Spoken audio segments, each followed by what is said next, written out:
I'm going to continue reading Pax where we left off. We left off in the middle of the chapter. I think it was chapter 14. And remember, Peter's very angry. He's fighting back tears while he's talking to Vola. And even though he says he's not angry, he's really holding a lot of anger inside of him. So we're going to kind of pick up right there. He squeezed his eyes shut against the tears still crowning.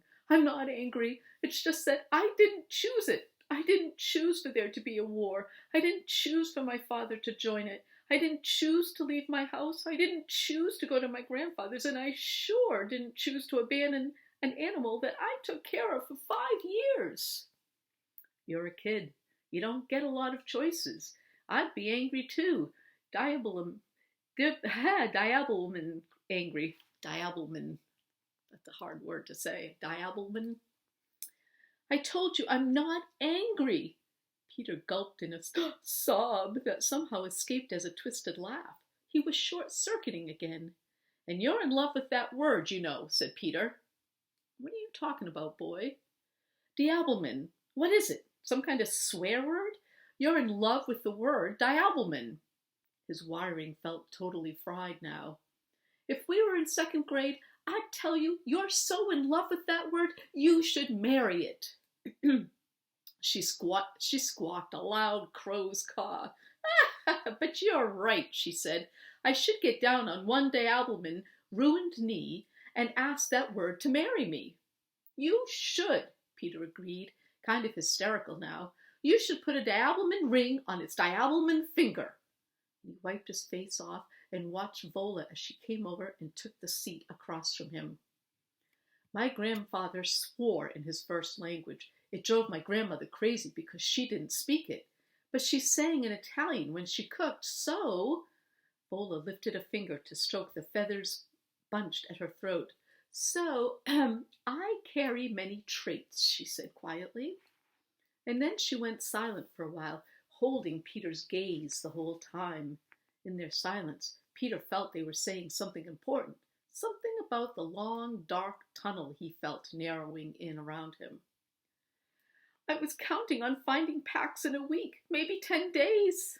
And he looked down at his foot. But now... Pax? Oh, that's his name? That word means peace, you know.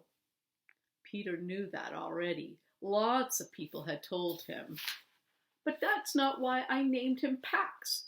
First day I brought him home, I left him for a minute, just a minute, so I could get him some food. When I got back, I couldn't find him. He had crawled into my backpack and fallen asleep. It had the word Paxton sewn on its label.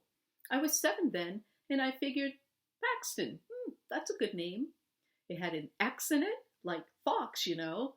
But now what? Asked Vola. Now he's all alone because of a war. I let him go because of a war. War, not peace. What's that called? Some kind of irony? Whatever now. It's a terrible name. He'll probably die because of this war. Maybe yes, maybe no. He could survive. It's spring. Plenty of food, I would think. Peter shook his head. Foxes teach their kits to hunt when they're about 8 weeks old. I found him way before that. He was maybe 2 weeks old, the vet figured. He could run across a dozen mice sitting up on little plates, and he probably couldn't catch them. All he's ever had is kibbles, and the scraps that I'd let him swipe under the table. Well, what kind of scraps? Anything he'd find out in the woods? Peter shrugged. Well, he's crazy for peanut butter. He likes hot dogs. He loves eggs. No, unless he stumbles into someone's picnic, he's going to starve. He'll find water, I figure, and he can probably go a week without food. But after that... Peter dropped his head to his hands. I let it happen. I didn't choose any of it, but I didn't fight it either. I don't know why I didn't fight it. Except, of course, he did know. When his father had first dropped the order about Pax, Peter had steeled himself and said, No, I'm not going to do it. But his father's eyes had flared with that flash fire anger, and his fist had jerked up, stopping only at the last split second to knuckle Peter's cheek in a gesture that carried enough threat to set Pax on growling alert. Peter's own fists had come up, and the rage he had felt at his father had scared him more than the threat itself. He heard his grandfather's words now, "Our apples don't fall far from the tree," and he felt sick and afraid all over again. He dropped his gaze to the worn pine table to hide the shameful headline he felt burning across his face. Vola reached over and cupped the top of his head with both hands, and Peter froze. Except for an occasional attaboy shoulder shake from his father or a casual arm punch from one of his friends, no one had touched him since his mother. Vola paused as though she knew he needed time, and then she pressed down firmly. It was a strange thing to do, but Peter didn't pull away, didn't move a muscle, didn't even draw a breath, because at that moment her strong grip was the only thing keeping him from flying apart. "Well, now that's over," she said, "isn't it?" She rose. "I may not have your answers, boy, but I do know one true thing about you. You need food, a lot of food. You're 12, you slept out in the cold, and you've got a bone to heal. I'm going to set that bone now. Then I'm going to start cooking, and you're going to start eating, and neither one of us is going to stop until you say so. Got it?" Peter's belly was suddenly a hollow, snarling crater. "Yes, ma'am, I've got it." Vola rummaged under the sink and drew out a sack of plaster. Peter watched her sift some into the bucket and then pump in some water. Then she brought over the thing that she had been sewing. "Foot up," she said. Vola propped a pillow under his knee and worked a quilted sleeve over his leg like an open-toed sock. He recognized the yellow checked material. He glanced into the bedroom to be sure. "You cut up your quilt?" he asked. "Oh, I can always make another quilt. You need the cushioning." She took another section of quilt and stripped the batting off and then ripped the yellow material into strips and dumped them into the plaster. "Hold your foot at a 90-degree angle." Around and around his foot and ankle, halfway up his shin, she wrapped the strips of material. When she had built a thick boot, she frosted it with more plaster. "Now don't move, not even your toes." Vola left for the porch and came back with her arms full. She set down 2 iron skillets on burners, flipped a hunk of butter into each one, and turned on the flames. She cracked a couple of eggs into a yellow bowl and started whisking in milk and then cornmeal. A cool breeze, fragrant with turned earth and frying butter, lifted against Peter. He looked at the sturdy cast drying, his foot safe inside now, wrapped in what used to be Vola's quilt. I'm sorry," said Peter, "about how I've been." And he tipped his head to her bulletin board. "Oh, my philosophy bingo cards," she said with a nod. "Psh, no bat, Peter. Those are just things I figure to be true about the world, the universals. The important ones are the things I figured out to be true about me. I keep them somewhere else, private." "How come?" asked Peter. "How come they're important, or how come they're private?" Peter shrugged. "Either. Both." He leaned back, waiting. Vola eyed him as she sawed a slice off a ham joint and forked it into one of the frying pans. She dipped out 3 ladles of batter, poured them sputtering into the other pan, and then set the bowl down. "I'm going to tell you a story," she said.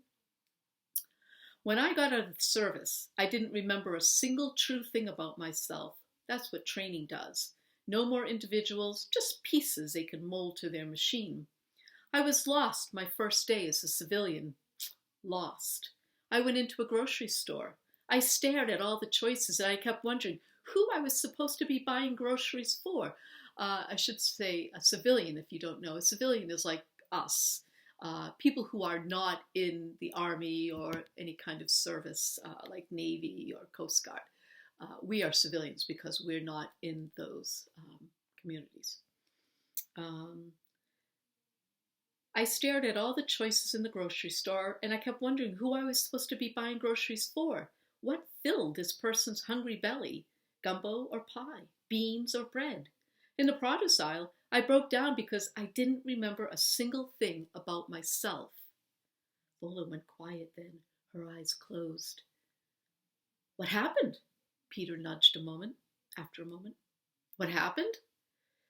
In the store. What happened in the store? Asked Peter. Oh. She turned back to the stove and flipped the Johnny cakes. Those are cornbread. Peanut butter, she said. Peanut butter happened? Asked Peter. Vola tossed her hands into the air.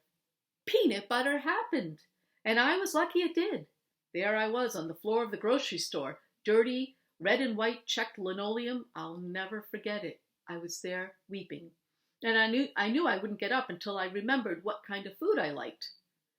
Vola stacked the Johnny cakes on a blue plate and then paused.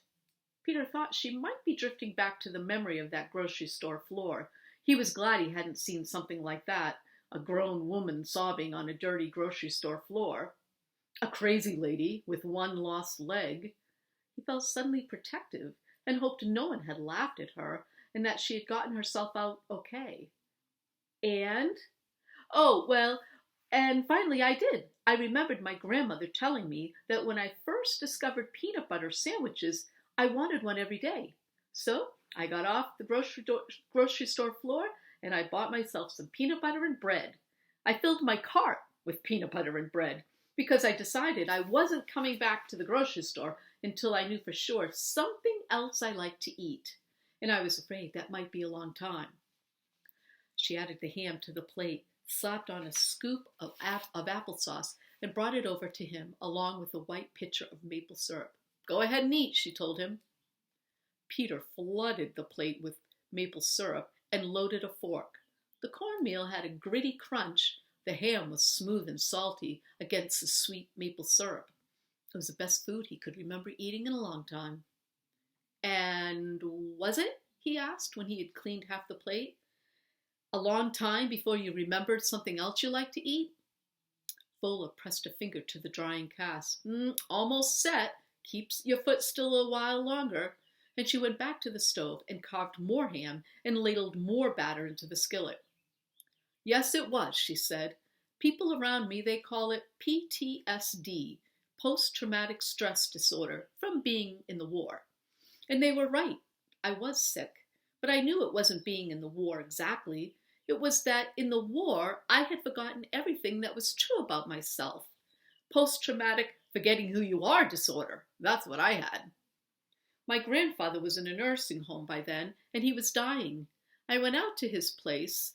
It had been my old home, too. My grandparents raised me for a couple of years. I went there to clean it out. It was the end of summer. The orchard was an untended mess, but there were still some peaches hanging on.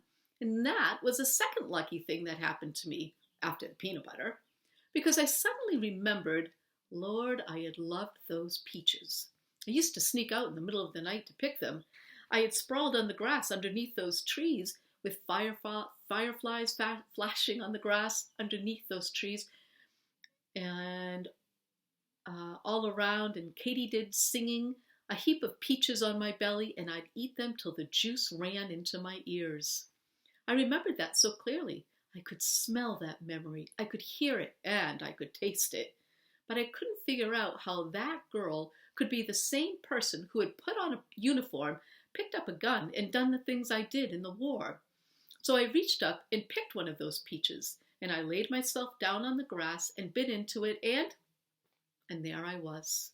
I found another little true piece of my old self. She brought the skillet over and stacked more Johnny cakes and ham onto his empty plate, and then went back to the stove. Stop, Peter said. Stop? Well, that's the end of the story anyway. No, I mean, this is enough food, thank you. Peter wished again that his forks were under the table, wondered again if Pax was hungry, and then he had the curious sense that perhaps he wasn't, that tonight at least Pax had food in his belly. So then what? He asked after loading his fork. You were okay? Vola set the skillet in the sink and came back to sit across from him at the table. What a person likes to eat, that's a detail. I was so lost, I needed to find out all the true things about myself, the little things to the biggest of all. What did I believe in at my core? You mean like war? Now you're anti-war? That's a complicated thing, she said. Peter looked at the jarred peaches on the shelf above him, then recalled the blooming trees in the orchard. "And you're still here," he said. "This is that place, isn't it?" The place that she decided she was going to stay in. All right.